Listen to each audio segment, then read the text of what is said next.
Now at 5, you can prepare your car for the coming frigid temperatures. Plus, the Carthage School District announces its new superintendent, and a House committee votes on whether to release former President Donald Trump's tax returns.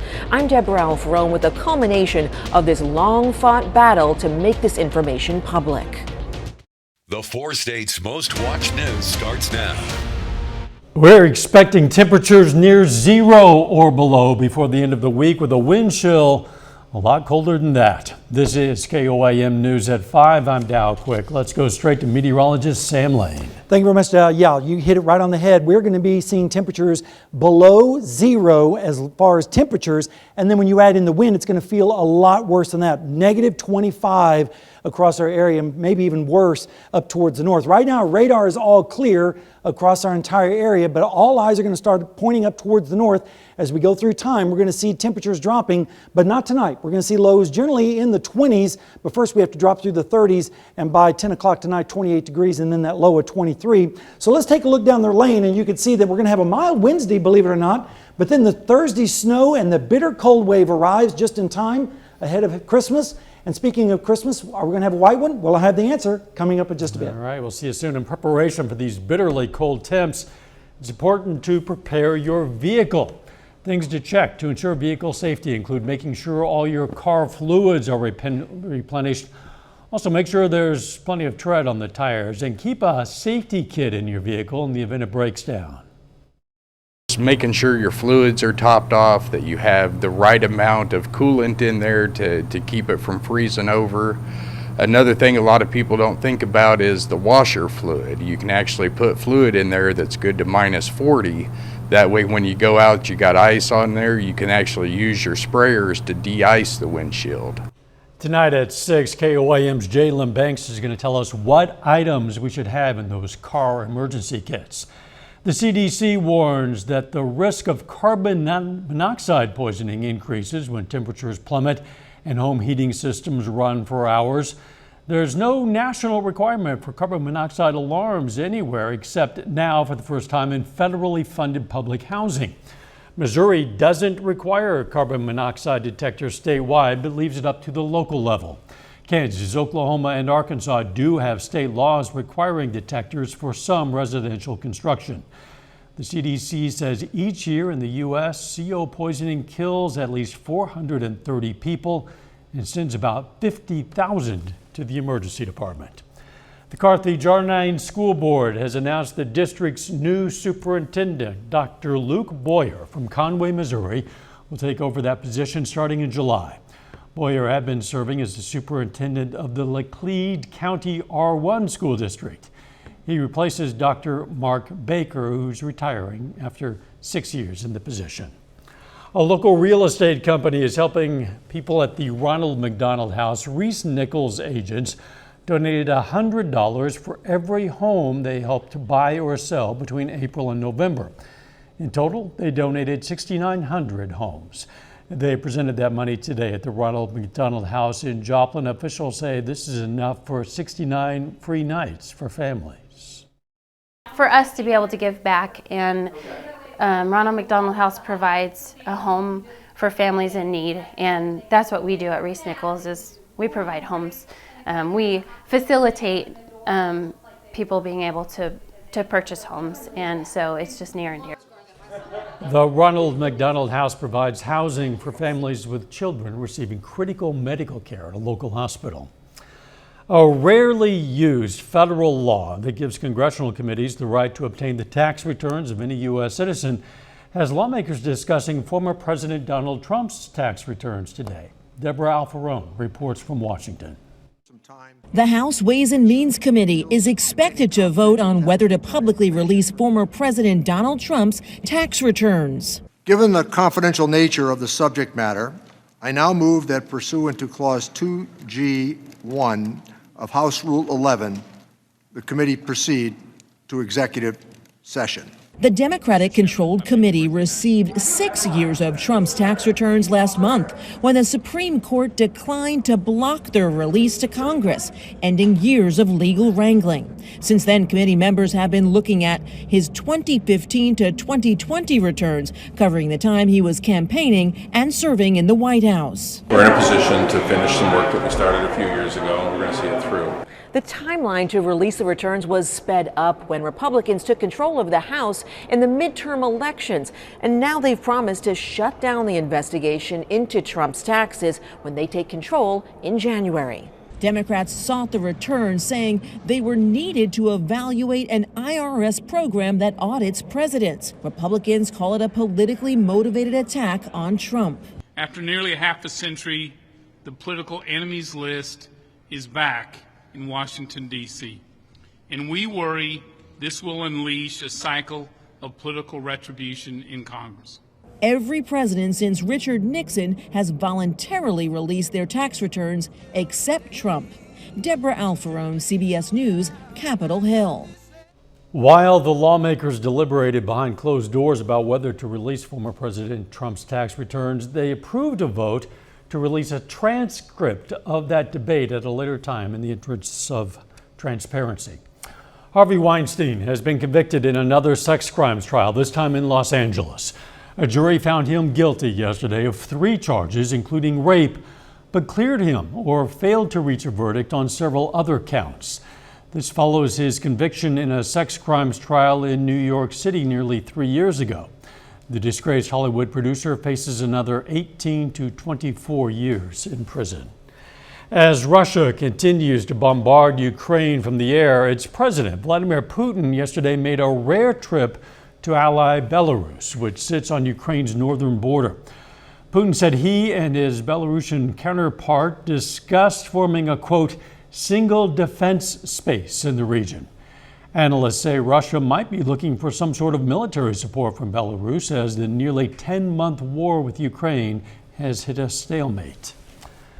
Coming up in Health Watch, dealing with those holiday headaches. For people who suffer from migraines, the holiday season can be a major trigger. I'm Bradley Blackburn with advice from doctors on how to prevent it. And later, some tips to help your wallet during this holiday season of high inflation.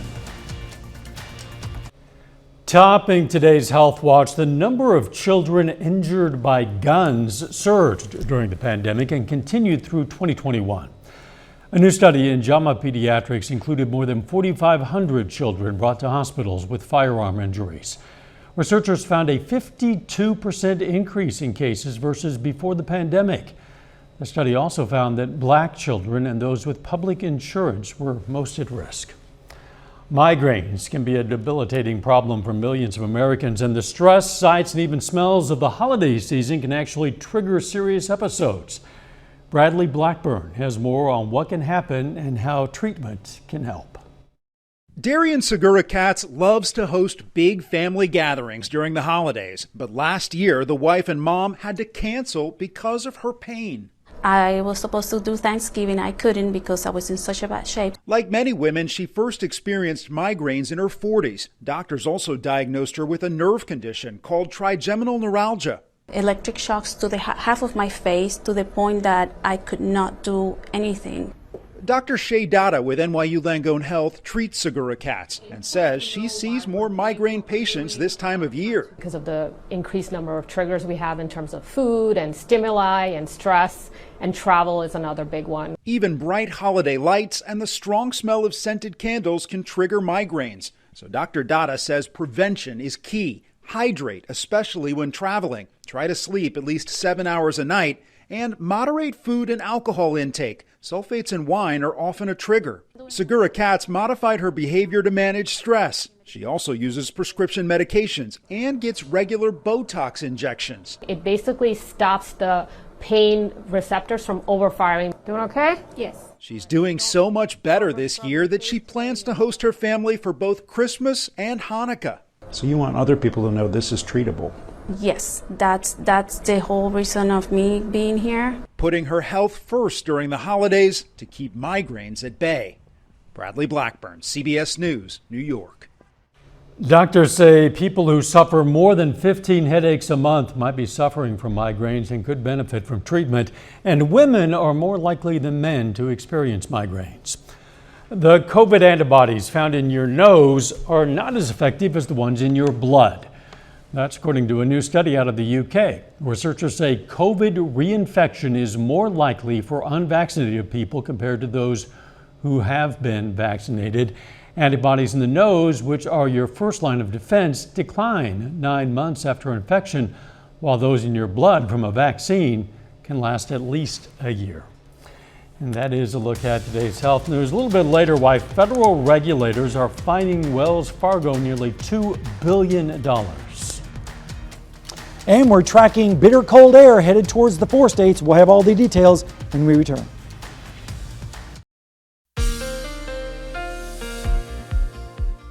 Well, it was a cool to chilly day across the area with clouds moving in ahead of the next storm system. And it was dry though, so that's good news, especially for all those travelers. Let's take a look outside right now. Looking at Interstate 44 on the Lander Chevrolet KOAM in southeastern Joplin, you can see traffic moving along pretty nicely. You can also see the flags there with a northerly wind direction. And those winds are going to be a big factor in our forecast as we go through time, especially as we head towards Thursday into Friday. We made it up to 37 today, starting out at 31. The normals are 47 and 28, so we were below normal on the high and slightly above on the low. But check out the record, 0 back in 1983. We're going to see temperatures like that in the forecast. And as a result, we have a winter storm watch now in effect for basically areas north of I-44 on the Missouri and Kansas side, and a wind chill watch for northeastern Oklahoma and northwestern Arkansas. Basically, the entire area is going to be dealing with the wind chills. But right now, the winter storm watch takes precedence, especially in our region, as we expect that storm system to move in on Thursday morning. Temperatures right now are not that bad considering where they're going.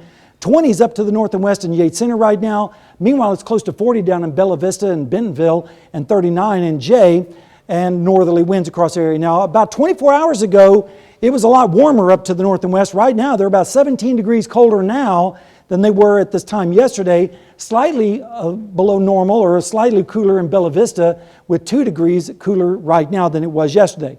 Here's what it feels like. It feels like 20 in Yates Center and Iola, 29 in Webb City, 32 in Mount Vernon, 38 down in Bentonville. Currently in Joplin, we're sitting at 33 degrees and north wind at 10, and it feels like 25 out there because of that wind speed. 28 on the dew point, so the humidity is starting to creep up a little bit too at 82%. Here's your forecast for tonight. Clear to most, well, we're going to stay with the clouds most of the night with easterly winds and lows in the 20s across our area.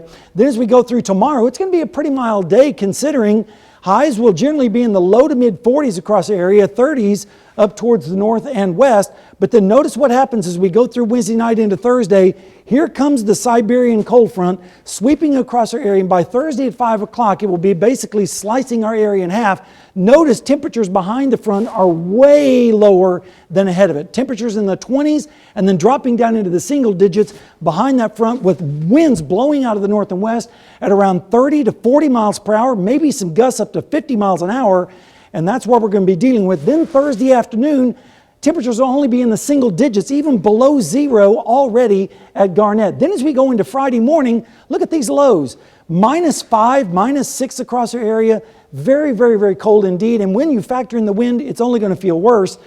Snowfall amounts right now are generally in the 2 to 4 inch range across our area. Lesser amounts to the south, higher amounts to the north and to the north and east, where they could pick up around 5 inches in central Missouri.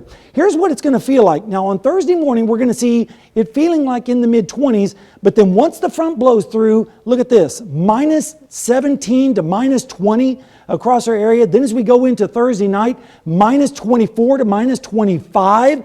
This is the reason why the wind chill watch is in effect for our area, because with the temperatures feeling like that, exposed skin can freeze in about 15 minutes. So don't be going outside if you can avoid it with temperatures like that.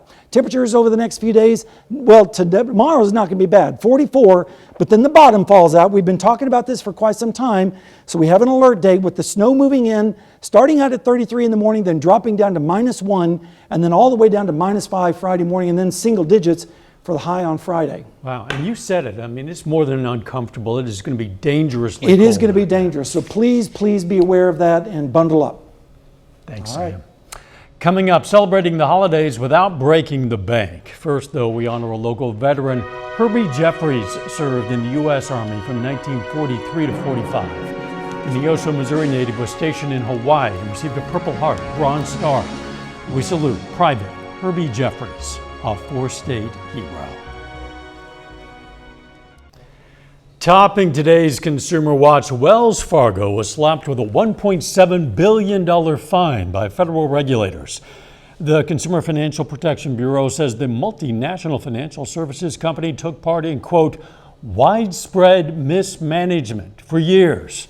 Officials say more than 16 million consumer accounts were affected by these actions, which included wrongful disclosures and surprise overdraft fees.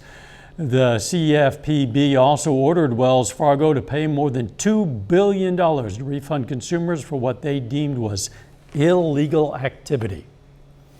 Christmas is just days away, of course, and though inflation has showed some signs of easing, a lot of families are still feeling the pinch. According to a recent Gallup survey, 55% of Americans say they've experienced financial hardship due to rising prices. But inflation doesn't have to be the Grinch that steals Christmas. Nancy Chen has some tips to save money.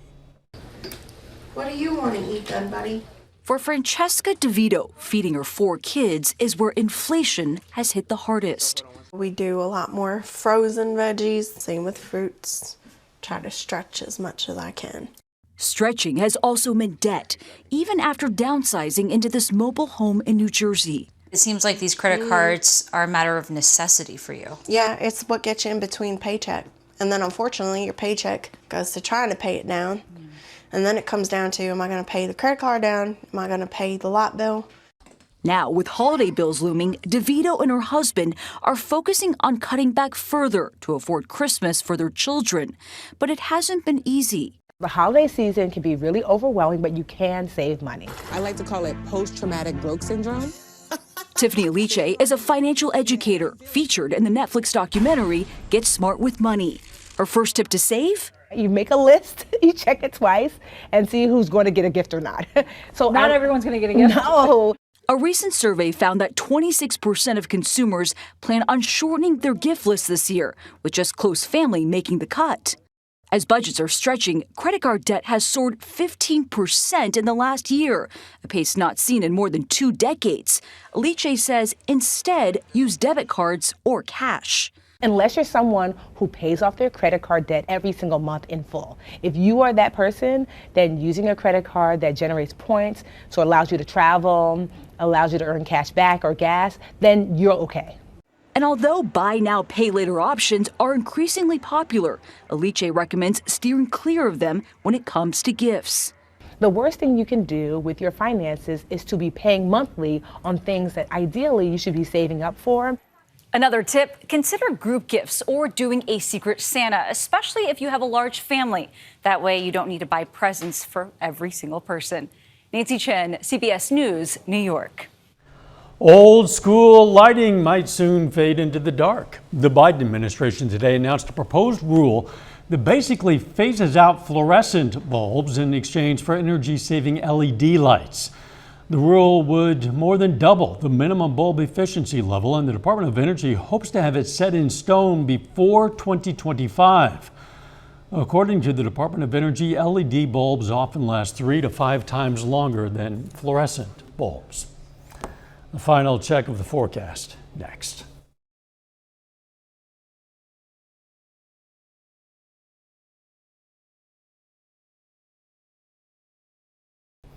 Up next on the CBS Evening News, how the big winter storm system is causing travel issues for millions of people. Then on KOAM News at 6, we're going to have more tips on weatherizing our vehicles for this coming cold.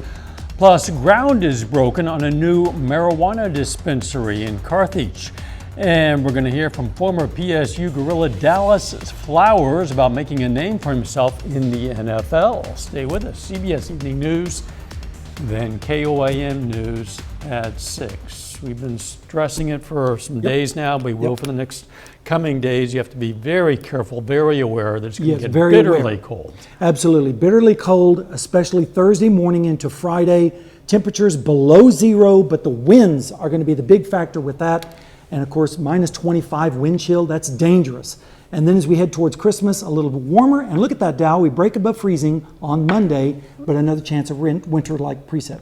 All right. Thanks for joining us. We'll see you right back here at 6. Let's make it a great evening.